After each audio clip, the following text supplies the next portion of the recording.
Now, this is the video everyone's been waiting on. How to actually get vending machine locations. You want to go out there, you want to get busy, you want to get these locations, and you want to make money. This video, this one is for you. Okay, so obviously I'm in the office, so the printer's in the back, don't mind that. Let's get straight into this. Now, there's a few things that you need to do before you even actually go out there, right? You need to be confident in what you're saying to be able to approach these property managers and property owners or whoever it may be that you need to speak to, essentially the decision maker. You need to be able to articulate yourself a certain way. So the first step is actually doing market research, because before you even go into that location, right, you need to know a few things. You need to talk about and know your footfall. You need to know the competition around you. You need to know how much money you realistically can make. You need to stress test all these different figures. Now, what does stress testing even mean? So let's put an S over here. And stress testing actually means going and doing the numbers for three, four different sort of ways, right? So in best case scenario, these are the numbers, worst case scenario, and then sort of just like a in the middle median in terms of what the numbers can look like. And you do this with everything, your footfall, your numbers, your competition, what if there's a cafe that opens up across the road, all of that stuff. So you need to know your market research, okay? And you need to do this in depth and obviously do your due diligence. Now, before we actually move on to the next section and start talking about how to get these locations, I want to talk to you about AJ. AJ is someone that came on board onto my coaching and mentoring program, and he was able to achieve 12 machines being placed. But not only that, it was so amazing that he actually was able to partner up with Lucasade. Now, he had a very unique solution, but in less than 2 months with working with me, he was able to achieve not only 12 machines, but also, like I said, a partnership and a sponsorship with Lucasade. So he's getting quite a lot of stuff and products for free, and he's going to be making a killing. So take the guessing work out. Information is free, but implementation isn't. So take the guessing work out. Why do you want to go over and make mistakes that can cost you hundreds, if thousands, or even tens of thousands, right? Now, there's a link below. Go on there, watch the video, apply, have a look, and we can get on a call and I can speak to you. I can see if I can help you out, if you're in the right position to be helped out, and we can take it from there. Now, back to this actual video, right? So what do you do after market research? You need to be creating a lead list, right? So you need to be scraping. Now, this sort of goes alongside with each other, because obviously if you don't have leads, you can't do market research, but you need to create a lead list. Now, there's loads of different ways that you can do this. The easiest way is probably just open an Excel sheet and just write it all down. Put a business name, put their phone number down, any sort of notes or anything that you want to additionally put in. Maybe put what competition is there around, the sort of radius that they are. You might even want to go with as much detail as knowing what the ICP is and who you'll be attracting. Obviously, this will be your notes. You can write down whatever you want, but you need to have obviously the business name, so business name, and then you also need to have a phone number, and obviously if you can get an email as well. Now, before going to the next point, I want to talk about this, the phone email sort of situation. Now, a lot of people are scared, or they might get stressed out, they might get worried, they don't know what to say on the phone, and that's fine, but you are going to have a much easier time on the phone than over email. A lot of these emails these days, no one really checks and looks at their emails, right? And even if they do, they're going to forget to reply to you. They might not get back to you. It's so easy to ignore you on there as well. So I would probably go for this phone. Now, taking this a step further, let me go into this color. You can go in person, right? So you can go in person and speak to people. And ideally, this is the best sort of approach. If I had to rank this, this would be one, this would be two, and this would be three in terms of point of contact that you want to get, to be able to actually go in there and speak to someone or send an email out, or actually, get a decision maker across the line. So going in person, this is going to solve a few of your problems. So let's take this into a little bit more detail. What problems is this going to solve? The first and the biggest problem this is going to solve is getting past the gatekeeper. So the gatekeeper is essentially the receptionist, right? They're the person that doesn't want to speak to you. I'm gonna even put a red box because more times they're angry, they hate their job, they've come in and they just don't want to help you out. Now, this isn't for every receptionist out there. So if you're a receptionist and watching this, don't hate me.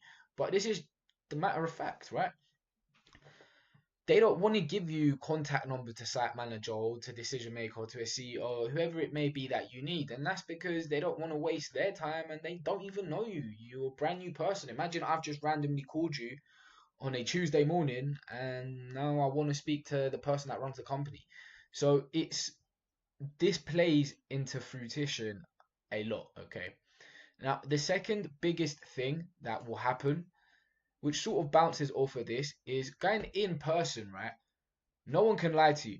You're standing there, you're in front of them, you're in person, right? No one can lie to you. If they say, for example, oh, the site manager's on lunch, oh, perfect. When does he come back? I don't know. Well, you're a colleague. Can you not just look? You want to come across very gently. You don't want to be pushy or whatever when you're speaking to these people because that is just going to result in this receptionist hating you and you're just not going to get anywhere. But ask the questions, ask the whys, and keep pushing. Now, let's go back into how you're even going to get these locations once you've got your lead list, once you've scraped, once you've done market research, essentially. You've even gotten 1, 2, 3 points of contact. You've gone in person, you've sort of gone past the receptionist. What's the sort of next step and how can you even get there in the first place? So the next step, once my laptop works, here we go. Now, the next step is actually contacting these locations. And I've very briefly spoken about it above, but you need to go in and you need to contact these locations. If you never speak to anyone, if you never go in there and you never, and no one acknowledges you, then you're just simply never gonna actually get that location in the first place. I mean, you got to speak up, right? No one's just gonna come to you and knock on your door and say, "Look, I've got a location that you can put a vending machine." Now, in terms of actually finding these locations, once you start putting it in your brain, imagine this is your brain, right? And you start walking down the street and you start thinking about where can I place vending machine locations. Now, this happens all the time with when you get a car. Now, this is an awful drawing, but imagine you get a car, right? And I don't know, this is a BMW 3 Series, for example. Now, you get a 3 Series and you start looking and you're more aware of it because you own that car, right? And then you start realizing, oh my God, there's so many people that have got a 3 Series. This person got 3 Series, this person got 3 Series, that person. And you're like, oh my God, there's like a billion 3 Series just in my area. And essentially, this is the mindset shift that you need to have to be able to combine all of this stuff over here. I agree, it's getting a little bit messy, so I'm going to delete that. All of that stuff there into when you're walking down the street and you're just either walking, either driving, either getting the bus, maybe the train if it's not an underground, you can start realizing, oh, this building looks like XYZ. This building has XYZ in it, and this is something that I could go. This is a little bit more unique. This is a little bit better. This is got an angle that I can come into. Now, one myth that I want to break on this video, right, is what if there's a vending machine in there? What if there's a vending machine in there already? Now, what I would say is still approach these locations because there's a few things that you don't know, right? You don't know, one, if the contract is finished, but you can also find out when it finishes as well. So you can find out when. Additionally, you can go in there and you can ask if they're happy with their service. So are they happy with the service or are they not? Because if they're not happy with the service, I promise you they're going to find someone else. And then the third thing is you ask these 2 questions, and if they say, oh, the contract finishes in 3 months, you say, okay, cool, is it alright if I come back in 3 months' time? And they will say, yeah. Why would they say no? They want to get rid of you anyway, so they're going to say yeah. They think you're going to forget, but you put a reminder, you put it in your calendar, you make it known to yourself that in 3 months' time you're going to come back. And when you come back, you say, I spoke to XYZ person. They said they were unhappy. They said this contract finished or was finishing. Are you guys renewing? What is sort of like the situation? I'm a local business. I'm looking to get some locations.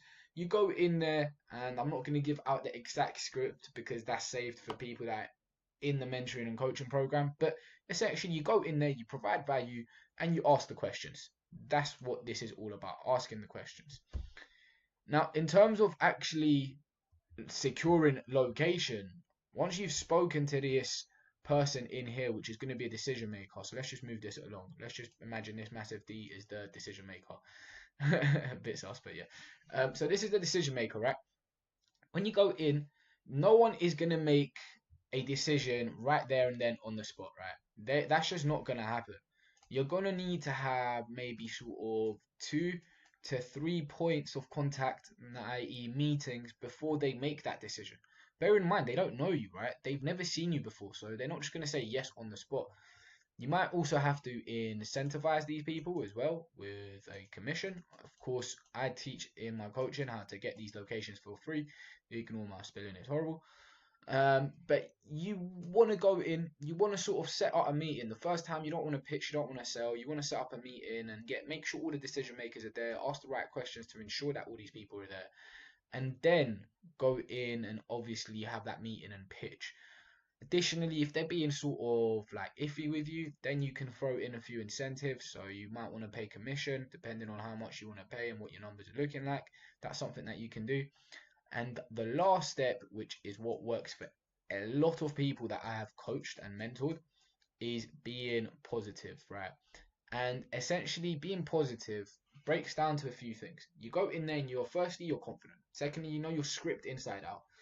Thirdly, there is no chance that they say no based on these 2, 3 things, right? And the way that we approach it and the sort of energy and aura that you bring to these meetings that you'll be attending and the things that you say that will allow you and will allow them to realize and go, okay, so you can help me out and I don't have to pay for anything.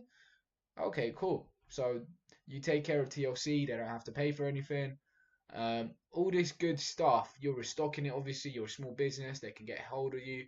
All of these things, this is what's going to take them over the line. So being positive, knowing your script and being confident and knowing what you're pitching, this is what is going to get you across the line against someone that's a competitor.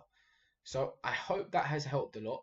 Like I said, if you want to take the guessing work out of this whole business model, this is just one person. We've got tens of hundreds of people that we've helped out starting their business model. So this is someone, AJ, like I said, he came in within 2 months. He was able to secure 12 machines and also get a partnership with Lucozade. And it has been an amazing turnaround. He's currently stopped his 9 to 5 and obviously has pursued vending machine business and it's making it full-time sort of income at the moment. So if you want to be the next AJ, if you want to be the next person that gets 12 machines, 10 machines, the next person that gets sponsored by Lucozade, then like I said, go below, sign up to the link, watch the video and book a call with myself, and I look forward to speaking to you all. Have a good one.